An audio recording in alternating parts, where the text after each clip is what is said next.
Jij weet net zoveel als Peter natuurlijk. Nee, met dat verhaal. Ik had het drukker voor. Morning. Ready? Yeah. Yeah. Good to see you, Arne. You okay? All good. Face 3, yeah. Yeah, sure. First of all, Arne, how satisfied are you with the business that you've been able to do this week? Chiesa and Mamardashvili, and what chances there of maybe another signing on deadline day? Again, a lot of questions in one question.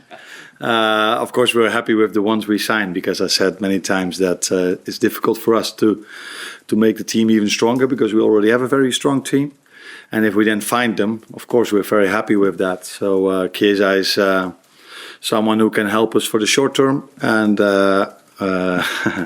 Mamashvili, I think I pronounced it then really good, is I think one of the examples where this club did in the past very good as well. That we look also at the future, long-term future of the club, and that's why we signed him. Any chance of? Oh yeah, that was your last question. I'm not expecting anything, but again, it's no difference than all the days before. If we see an opportunity, we could act, but I'm not expecting anything. Just wanted to ask you about Kelleher with Mamardashvili coming in next summer and his long-term future. I mean, how do you see it? Because you've got 2 years left on his contract, but obviously it's going to be different competition for places with Mamardashvili coming in. So at his age, I'd imagine he's got a decision to make on his future, hasn't he? Maybe, but we have to make decisions as well. It's not only the player. I think if you work at a club like Liverpool, you need competition and we need a lot of good players. And like I said, Mamashvili is someone for the long future of the club, and I'm really, really happy with the goalkeepers we have at the moment. And Cruyff is one of them, like Vita and Ali. So we're in a good place when it comes to goalkeepers for now and for the long term. Good start to the season. You've obviously already faced Manchester United in the summer as well, but how different an experience are you expecting going to Old Trafford in the Premier League? It's going to be different, of course, because when we played them in the States, I think it was 50-50 when it was about the fans. The stadium was somewhere the same. I think it was 80,000 or something like this. But the atmosphere will be completely different, of course, because I'm not expecting half of the stadium that they are cheering for us or they're in favor for us. Would be a surprise though if it happens. So that's going to be different. But what makes it more different is that both teams have a lot of different players on the pitch. So you can't compare that game with the game on Sunday. Hi Anna, what have you been told about this fixture? What's been said to you around the club this week ahead of going to Old Trafford? Some of them try to tell me a few things about it, but I don't think that's really necessary. If you're starting to work at Liverpool, everybody knows, every player that comes in knows that, and every manager that comes in knows how important the game against United is. It's similar to when you work at Feyenoord, how big the game against Ajax is. So people tell you, of course, but it's not really necessary, because if you follow the game of football, which I do for a long time, you know the importance of Liverpool against United or United against Liverpool. Obviously 2 Dutch managers in charge. You've already met Erik, both in your home country, but then in pre-season too. How would you describe your relationship with him? As good and as normal as the relationship you have with many other managers. So Erik, René Haken and Ruud van Nistelrooy have joined him, and the relationship of the both of them is also the same as with Erik.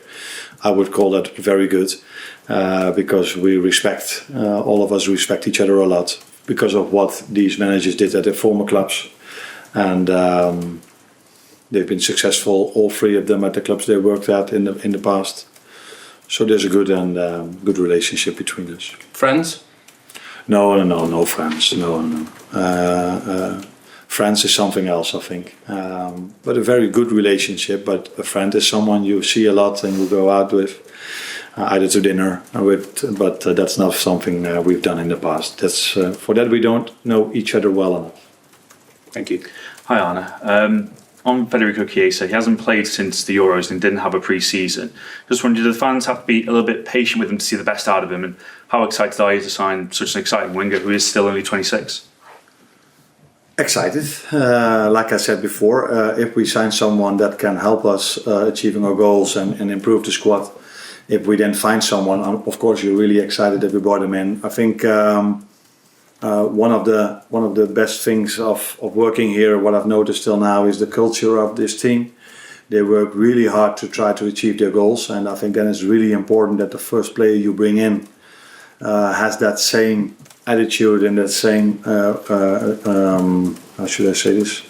Brings the same culture. So he works really hard on and off the pitch to try to get the best out of him, and he combines this with scoring goals and like I said, really aggressive without the ball, and those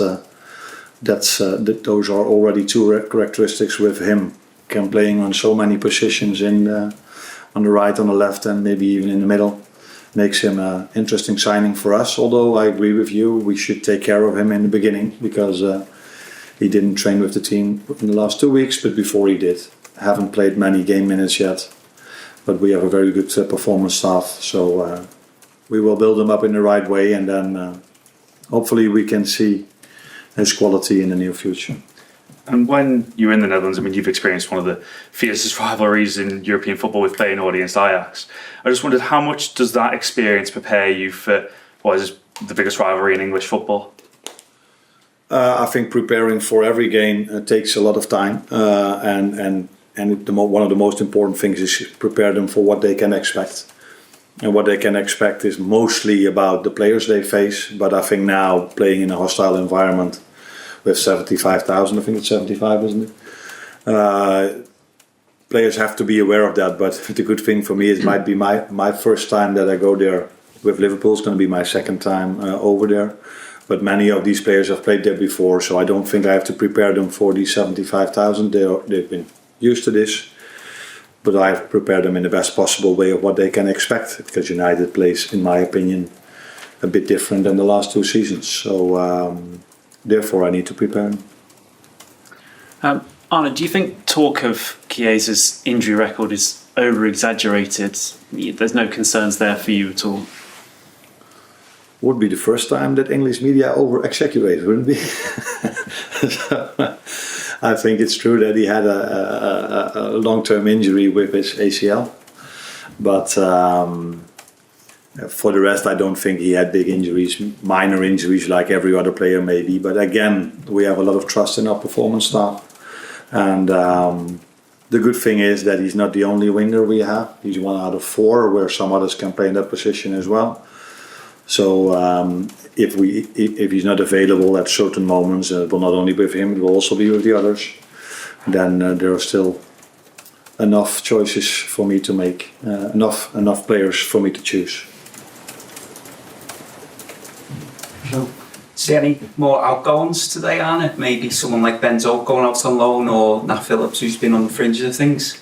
Again, same for incoming transfers or loans. If it's the right opportunity for the player and for us as a club, we will act. And if that opportunity comes for the both of us, it will happen. But to be honest, my main attention is on United and not on the outgoing ones. And just fitness-wise, how's Curtis Jones, and are there any more injuries? At the moment, there are not any other injuries except for Curtis Jones, and he will not train with us today. So for the rest, we'll train with us today. Yeah, Arne, a question. You said it's going to be your second time in Old Trafford. Yeah. What was the first time? How did you experience that? Yeah, the moment I said I thought it's not so smart if people don't know that I've been there before, because we lost 4-0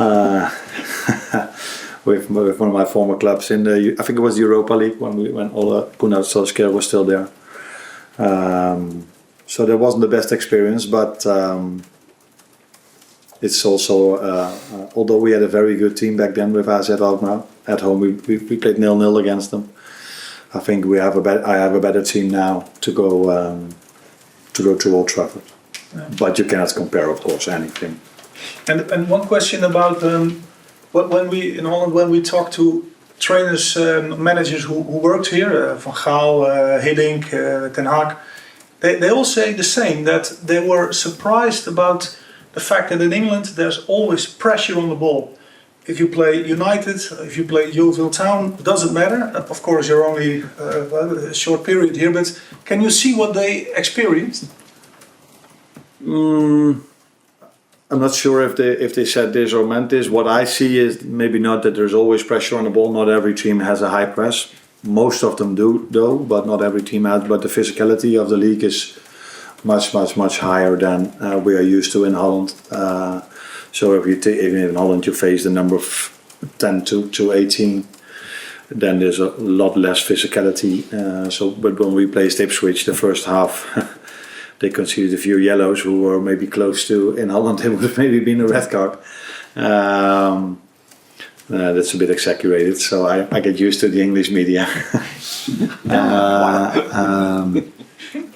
But like I said, it's much harder to win against the number 10 to 18 than it is in Holland if you are Ajax or Feyenoord or PSV. Mark, James. Well, Alright, Harvey Elliott hasn't really featured much this season. What's the plan with him and his game time? like all the others, it's the same. I think the disadvantage for some of them without having a lot of playing time is that we only have one game a week, so we don't have to manage game time in that perspective. Harvey came in 10 minutes, so that's not a lot, but he, like some others as well that are not playing, have a lot of competition. That's also one of the reasons why we only brought in one player, because we think we have a lot of good players and we already have a lot of competition. And Harvey will get, in my opinion, a lot of playing time if he keeps doing what he does at the moment, work really hard, show his quality when he comes in, and he already showed his quality in pre-season. But he's in competition at this moment. If you look at the player who's playing on his position, it's Dom Soboslai, who's done well in the first two games as well. So it's a luxury to have the choice between the two of them. Yeah, thank you. Arne, can you just check, is it too early for Chiesa this weekend then? He's going to train with us today, but there's a bigger chance that he's not in the squad for Sunday than he is. But if injuries might come up in the upcoming 2 days, we might need him. But I don't expect him to be in. But I cannot guarantee that. Thank you.